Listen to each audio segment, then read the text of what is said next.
Thank you. Thank you.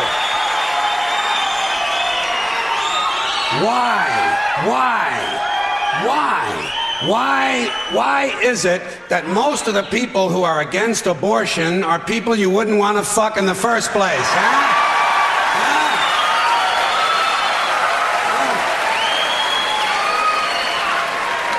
Boy, these conservatives are really something, aren't they? They're all in favor of the unborn. They will do anything for the unborn. But once you're born, you're on your own.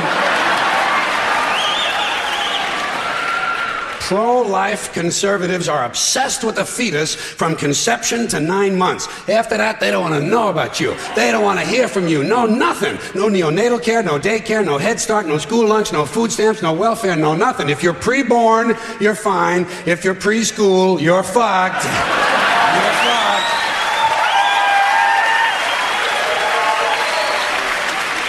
Conservatives don't give a shit about you until you reach military age. Then they think you are just fine, just what they've been looking for. Conservatives want live babies so they can raise them to be dead soldiers. Pro-life. Pro-life. These people aren't pro-life, they're killing doctors. What kind of pro-life is that? What, they'll do anything they can to save a fetus, but if it grows up to be a doctor, they just might have to kill it? They're not pro-life. You know what they are? They're anti-woman. Simple as it gets. Anti-woman. They don't like them. They don't like women. They believe a woman's primary role is to function as a broodmare for the state. Pro-life. You don't see many of these white anti-abortion women volunteering to have any black fetuses transplanted into their uteruses, do you? No, you don't see them adopting a whole lot of crack babies, do you? No, that might be something Christ would do. And you won't see a lot of these pro-life people dousing themselves in kerosene and lighting themselves on fire. You know, morally committed religious people in South Vietnam knew how to stage a goddamn demonstration, didn't they? Huh? Hey. They knew how to put on a fucking protest. Light yourself on fire! Come on, you moral crusaders, let's see a little smoke to match that fire in your belly. Here's another question I have. How come when it's us, it's an abortion, and when it's a chicken, it's an omelet?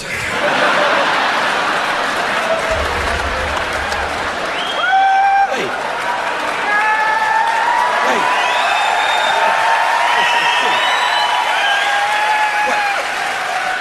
What? Are we so much better than chickens all of a sudden?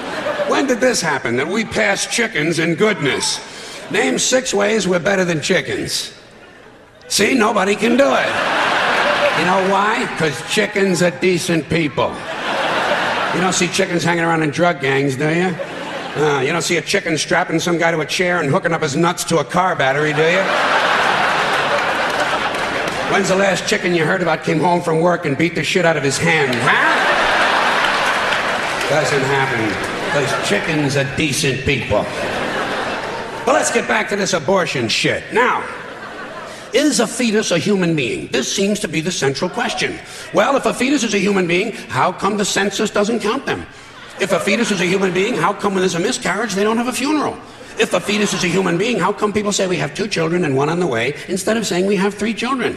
People say life begins at conception. I say life began about 1 billion years ago, and it's a continuous process. Continuous, just keeps rolling along. Rolling along. I say, you know something? Listen, you can go back further than that. What about the carbon atoms? Huh? Human life could not exist without carbon. So is it just possible that maybe we shouldn't be burning all this coal? Just looking for a little consistency here in these anti-abortion arguments.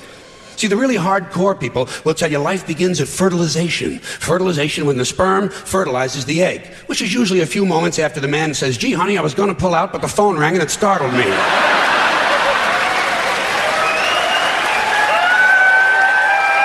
Fertilization. But even after the egg is fertilized, it's still 6 or 7 days before it reaches the uterus and pregnancy begins. And not every egg makes it that far. 80% of a woman's fertilized eggs are rinsed and flushed out of her body once a month during those delightful few days she has. They wind up on sanitary napkins, and yet they are fertilized eggs. So basically what these anti-abortion people are telling us is that any woman who's had more than one period is a serial killer. Consistency. Consistency. Hey, if they really want to get serious, what about all the sperm that are wasted when the state executes a condemned man and one of these pro-life guys who's watching comes in his pants, huh? Here's a guy standing over there with his jockey shorts full of little Vinnies and Debbies, and nobody's saying a word to the guy. Not every ejaculation deserves a name. Now, speaking of consistency, Catholics, which I was until I reached the age of reason,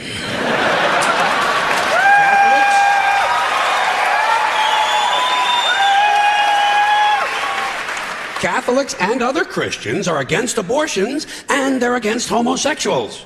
Well, who has less abortions than homosexuals? Leave these fucking people alone, for Christ's sakes. Here is an entire class of people guaranteed never to have an abortion. And the Catholics and Christians are just tossing them aside. You'd think they'd make natural allies. Go look for consistency in religion. And speaking of my friends, the Catholics, when John Cardinal O'Connor of New York and some of these other cardinals and bishops have experienced their first pregnancies and their first labor pains and they've raised a couple of children on minimum wage, then I'll be glad to hear what they have to say about abortion. I'm sure it'll be interesting. Enlightening, too.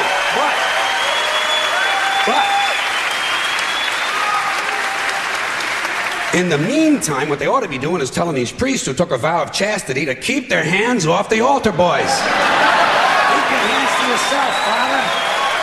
You know? When Jesus said, "Suffer the little children, come unto me," that's not what he was talking about.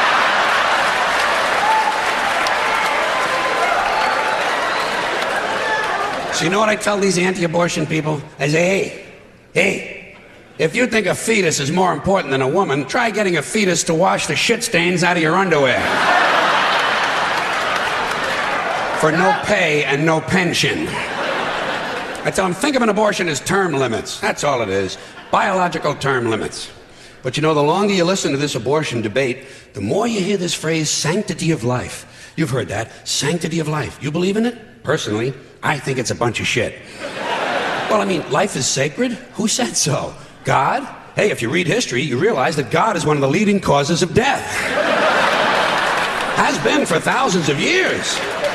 Hindus, Muslims, Jews, Christians, all taking turns killing each other because God told them it was a good idea. The sword of God, the blood of the Lamb, vengeance is mine. Millions of dead motherfuckers.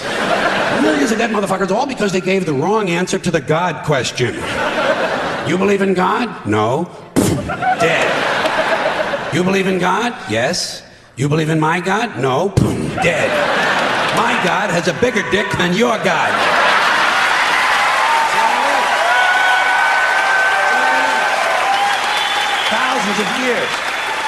Thousands of years, and all the best wars, too. The bloodiest, most brutal wars fought, all based on religious hatred, which is fine with me. Hey, anytime a bunch of holy people want to kill each other, I'm a happy guy. But don't be giving me all this shit about the sanctity of life. I mean, even if there were such a thing, I don't think it's something you can blame on God. Now, you know where the sanctity of life came from? We made it up. You know why? Because we're alive. Self-interest. Living people have a strong interest in promoting the idea that somehow life is sacred. You don't see Abbott and Costello running around talking about this shit, do you? We're not hearing a whole lot from Mussolini on the subject. What's the latest from JFK? Not a goddamn thing. Because JFK, Mussolini, and Abbott and Costello are fucking dead. They're fucking dead. And dead people give less than a shit about the sanctity of life. Only living people care about it, so the whole thing grows out of a completely biased point of view. It's a self-serving, man-made bullshit story. It's one of these things we tell ourselves so we'll feel noble. Life is sacred. Makes you feel noble. But let me ask you this. If everything that ever lived is dead, and everything alive is gonna die, where does the sacred part come in? I'm having trouble with that. Because, I mean, even with this stuff we preach about the sanctity of life, we don't practice it. We don't practice it. Look at what we kill. Mosquitoes and flies, because they're pests. Lions and tigers, because it's fun. Chickens and pigs, because we're hungry. Pheasants and quails, because it's fun. and we're hungry. And people, we kill people because they're pests.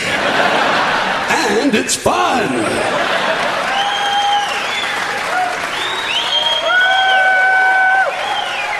And you might have noticed something else. The sanctity of life doesn't seem to apply to cancer cells, does it?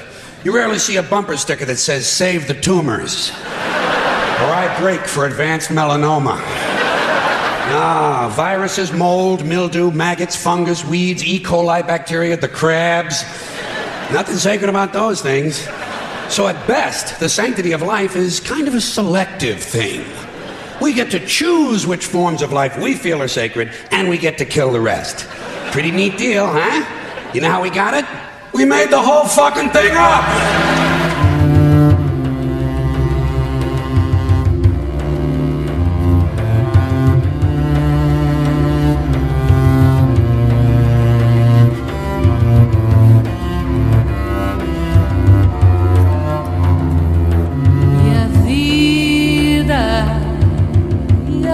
O que é, diga lá, meu irmão. Ela é a batida de um coração.